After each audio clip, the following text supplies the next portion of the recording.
Welcome to MTN Outdoors. Welcome to MTN Outdoors. I'm John Riley and I'll be your guide.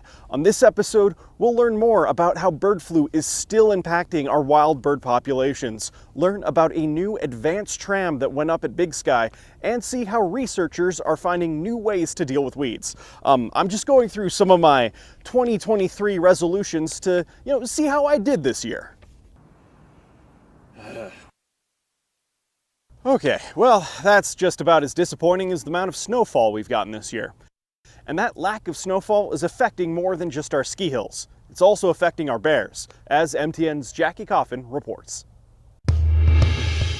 Up here in the Beartooths, things are pretty bare, at least when it comes to snow cover. And while some of us are taking advantage of this warm winter weather to stretch out the hiking season, I wanted to know how these conditions are impacting other critters in the woods, especially the ones that hibernate this time of year, like bears. Heading for the Basin Lakes Trail outside of Red Lodge, Nathan Neitzel and his family are out for a hike. It's 50-ish degrees and beautiful. While it may be late December, the warm winter weather has Neitzel aware of what might be awake. Moose and bear are kind of a little sketch, being that it's so warm, but I think we're going to be just fine. An unusually warm winter might change our habits from skiing to hiking, but FWP bear biologist Cecily Costello says it really doesn't impact habits of hibernation, a process she's had a rare look into by helicopter and thermal imaging camera. The ultimate driver of when bears decide to go into the den is really the length of the growing season. Meaning the push to hibernate is less about temperature and snowpack and more about the availability of the plants, berries, roots, and shoots that make up a significant chunk of these omnivores' diets. And a lot of the plant foods just become unavailable during the winter, are much less available and less nutritious. Costello says right now, almost all Montana bears are in a den. From our monitoring, we have found that almost all of our radio-collared bears are in their den at this point. But overall trends of warming are impacting their slumber. I think we will see a slight decrease in the overall denning period for bears in Montana. Down in Red Lodge, the warm weather is more impactful. It's definitely really affected the community in a negative kind of way. Slowing down the town when local businesses are hoping for a winter tourism rush. Nobody has been coming. It's just been rough in that way. Just like really, really slow. I hope it hits us hard come January. In Red Lodge, Jackie Coffin, MTN News. The Montana Department of Fish, Wildlife, and Parks has a change to their bear identification test. It has gotten to be challenging for us to deliver a hard copy version. There's a really low demand for those. And then, we have to grade it and get it into the system. And so like a lot of our licensing functionality, it's just better customer service for us to be able to offer that online. The test consists of 15 multiple choice questions, and you must get 12 right to pass. Those who take it and fail are able to retake it as many times as they need. Hunters only need to pass the test once, but when buying their license every year, they need to have proof that they passed the test and know the difference. Grizzly bears have a dish-shaped face with a distinct forehead and nose, while black bears have a sloped face with a singular line from the forehead to nose. Black bears have a flat back, but grizzly bears have a hump near their neck. Contrary to popular belief, color and size are not adequate identifiers. I've seen a blonde black bear that was just almost yellow in color, so they can be all sorts of different colors. They can have a little silver to them, so they look like a grizzly bear just from a color standpoint. So color is not a good distinguishing feature, and neither is size. So there can be some really big black bears and there can be some small grizzly bears. According to the Montana legislature, if a black bear hunter kills a grizzly bear, they could be fined no less than $500 and no more than $2,000, as well as facing possible jail time. While FWP is offering the test online only, they still make some exceptions for people who do not have access to the internet. If people have issues and need to take the test and can't get internet access or can't get to a computer, give us a call and we'll help them figure it out. Spring black bear hunting runs from April 15th to June 15th. For those who plan to hunt black bear this spring, FWP offers a refresher course on their website. In Helena, Ali Kaiser, MTN News. It's devastated poultry populations across the nation and caused health departments to issue warnings. We're, of course, talking about bird flu. And as MTN's Chet Lehman tells us, it's something we still need to be concerned of, especially this time of year. Highly pathogenic avian influenza, HPAI, or simply bird flu. It is still here. It's an issue for domestic bird flocks, but it's also an issue for migratory birds such as ducks and geese. FWP says while we're wrapping up the fall migration, they'd like folks to be extra careful, especially if they find dead birds. If you're a homeowner and you find dead birds on your property, and if you have to dispose of those birds, make sure you wear gloves and then scoop them into a garbage bag that you can tie up and then dispose of in your garbage receptacle, and then make sure you wash your hands thoroughly. Many communities here in southwest Montana also have pigeons in their neighborhoods. Jacobson says there's another disease affecting these, and it's also fatal for the infected birds. There is another virus that we've seen recently in Montana called pigeon paramyxovirus. This virus primarily affects doves and pigeons. Those are the two main species that can be affected by it. Whereas avian influenza has been known to affect a wider variety of birds as well as some mammals. Jacobson says during the fall and spring migrations, FWP receives many calls from people who found dead birds in their yards. He suggests there is a criterion for when to call and make a report. When should I report dead birds to Fish, Wildlife and Parks or another agency? And Fish, Wildlife and Parks may be interested in some reports of dead birds, especially if there are 5 or more dead birds in the same location. That may be a case that we'd be interested in hearing about. And so you can contact your local Fish, Wildlife and Parks office. If you are a domestic flock owner and you find several dead birds, Jacobson says don't call Fish, Wildlife and Parks. He says in that case, you should call the Montana Department of Livestock. Near Bozeman, Chet Lehman, MTN News. It's scary. It's scary. It's the same concern many dog owners have about a deadly respiratory illness found and making its rounds in states near Montana. I even kind of thought, because I take my dogs out to conformation practice, and I thought, do I want to take them? It's made Andrea Geno think twice about taking out her 8-year-old French bulldog, Lizette. She's a retired show dog, has done very well. She's a grand champion. So keeping her safe is her highest priority. But yeah, it's pretty concerning because they can get pretty sick pretty fast and can't breathe. Here at Billings Animal Family Hospital, Dr. Edie Betts says there's a heightened concern coming from her dog owners. People are on such high alert that now they're thinking, oh my gosh, is it this? Is it here? My dog's sick. After more than 200 cases reported in just one Pacific Northwest state and confirmed in 16 states around us, Dr. Betts has not seen it hit her clinic yet, but fears it will. It's probably just like everything, right? Everything gets to Montana eventually. It just takes a little bit longer. Still, she, along with other veterinarians, find this respiratory illness found in dogs both hard to diagnose and difficult to treat. Because we don't know the pathogen that causes it. It's so obscure right now. Nobody knows. And there have been people, doing cultures and trying to identify the organism, and no one's identified anything specific. Out in the show world, Geno says she heard rumblings about the illness weeks back. What the story was, it came from the Golden Retriever National. A handler brought a sick dog, and then dogs got really sick from that, and then it kind of just went from there. But she's moving forward and staying cautious. It's not going to probably hold me at home. In Billings, Andrea Lutz, MTN News. Coming up after the break, we'll have a look at some avalanche safety, and it was a Christmas miracle for Showdown. But first, it's time for some trivia. Montana is home to a number of ski areas, but exactly just how many ski resorts are there in Big Sky Country? That answer coming up after the break. We now return to MTN Outdoors. Welcome back. So do you know how many ski resorts are in Montana? As of 2023, there are 14 ski resorts in Big Sky Country and 2 other resorts that border the state but are not physically located in Montana. Now, it's no secret that skiing is a big draw for winter recreation here in the state, but the lack of snow has made things a bit challenging to say the least. Thankfully, it was a Christmas miracle for Showdown, who were just barely able to open, as MTN's Tommy Lynch reports. Showdown has been praying for snow, and they finally got it just in time to open.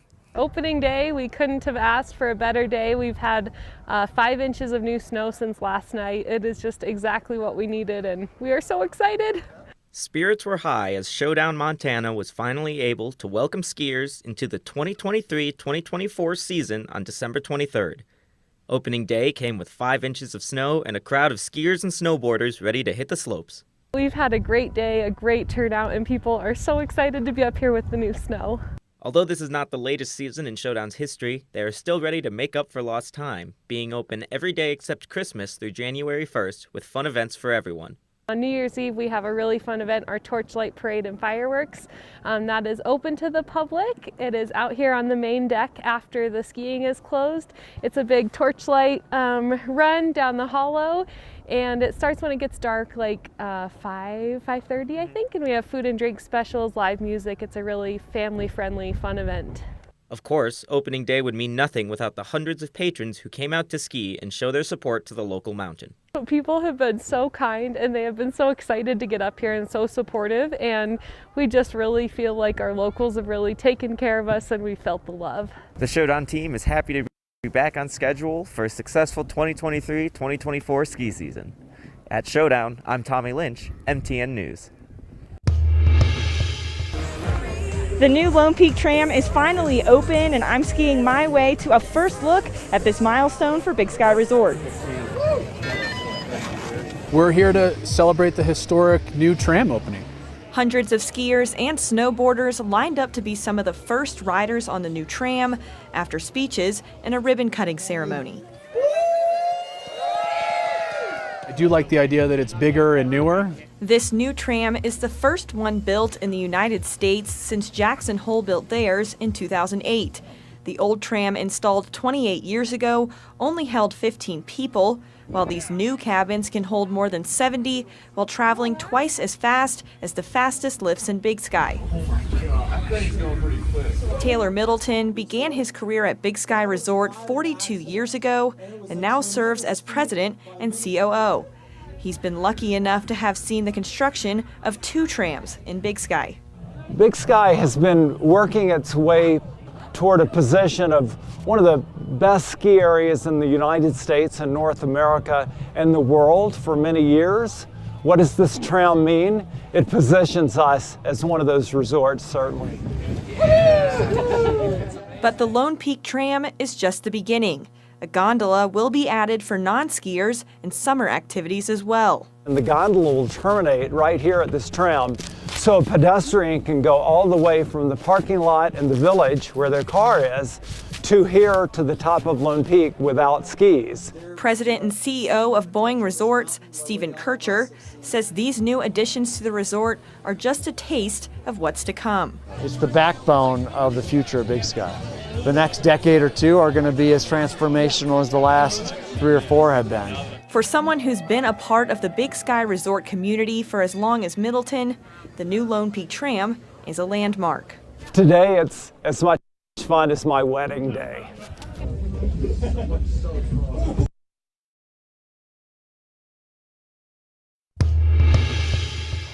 There may not be any snow in town, but that's not the case for the mountains, in turn causing a risk for avalanches.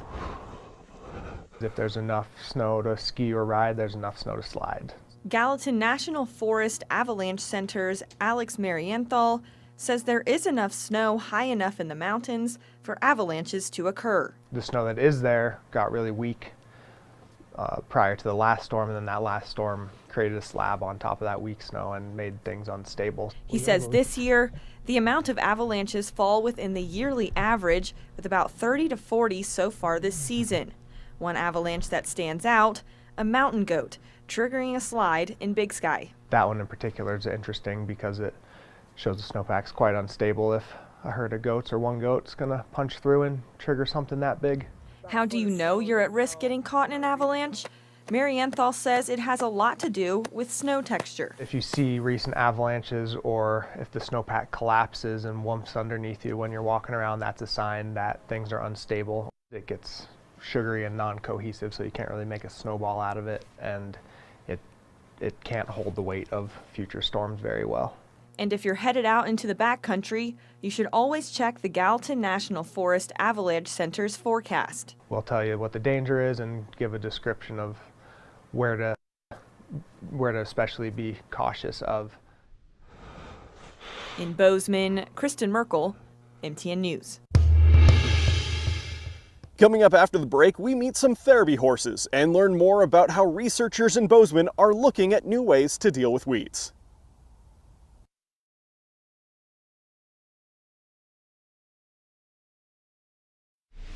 We now return to MTN Outdoors. Welcome back. When dealing with weeds, many people want to just bust out the herbicide. But Montana State University researchers are asking the question of why not just eat them? MTN's Jolie Sally reports. I'm here at Latinga, where MSU researchers are putting edible weeds on the menu. And although they can be a nuisance, come to find out they're also pretty delicious. I don't call it weeds, I call it a vegetable. Alba Jeffries owns Latinga Mexican restaurant in Bozeman that was chosen to participate in an experiment conducted by MSU researchers, cooking with purslane, a common weed that many farmers spend time trying to get rid of here in Montana.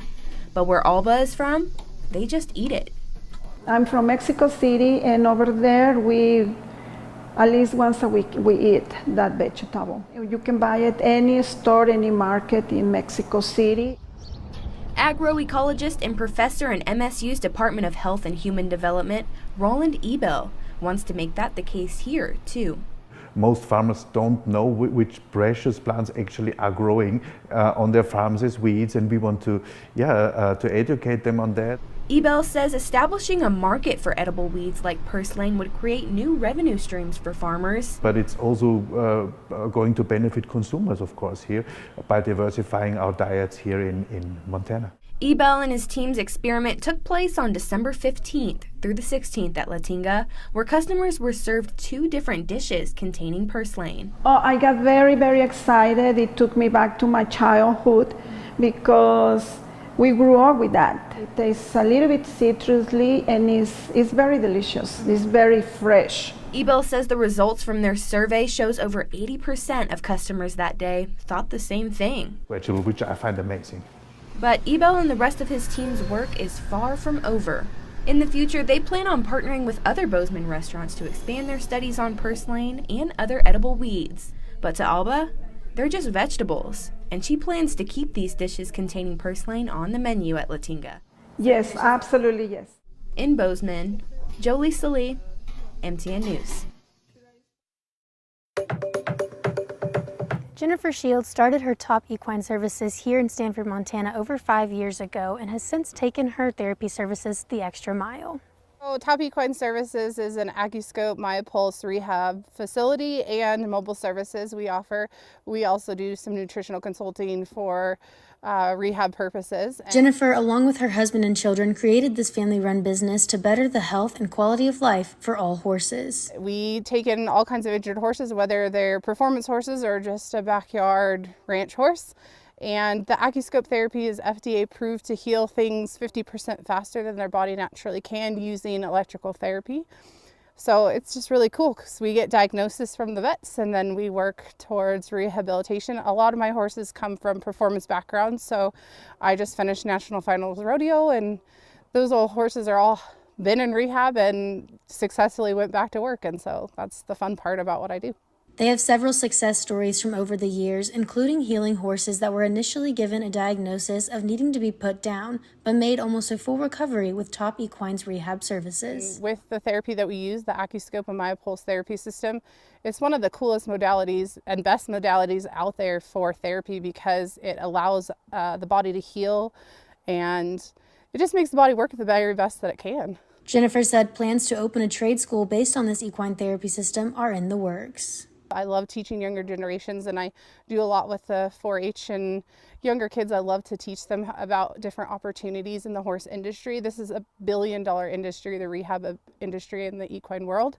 So I feel like there's enough horses in Montana. We should have more of this here. So we hope to be opening that here in the near future in 2024.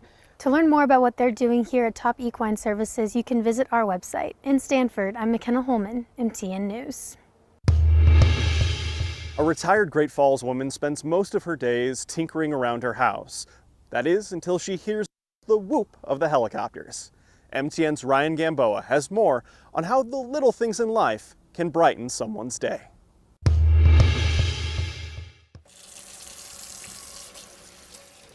In a day full of household chores, Claudia Riegelmeyer awaits the best part of her day.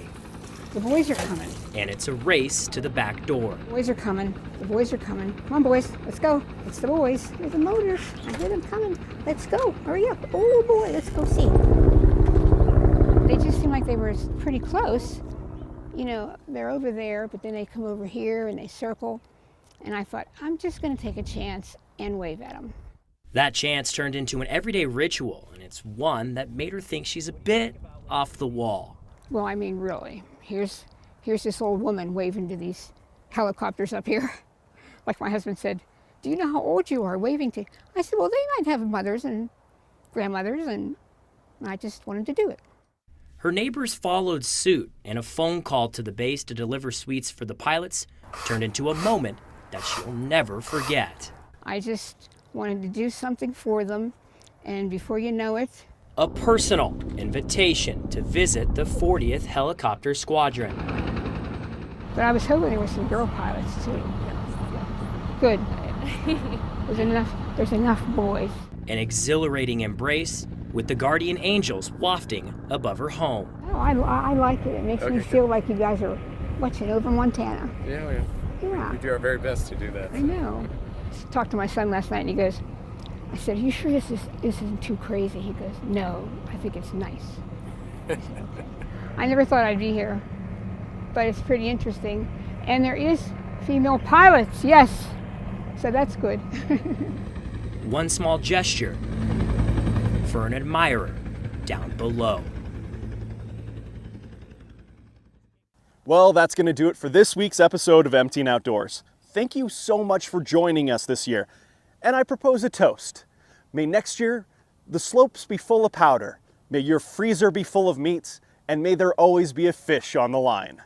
Until next time, we'll drink a cup of kindness yet in the time of Auld Lang Syne. Oh, that's strong.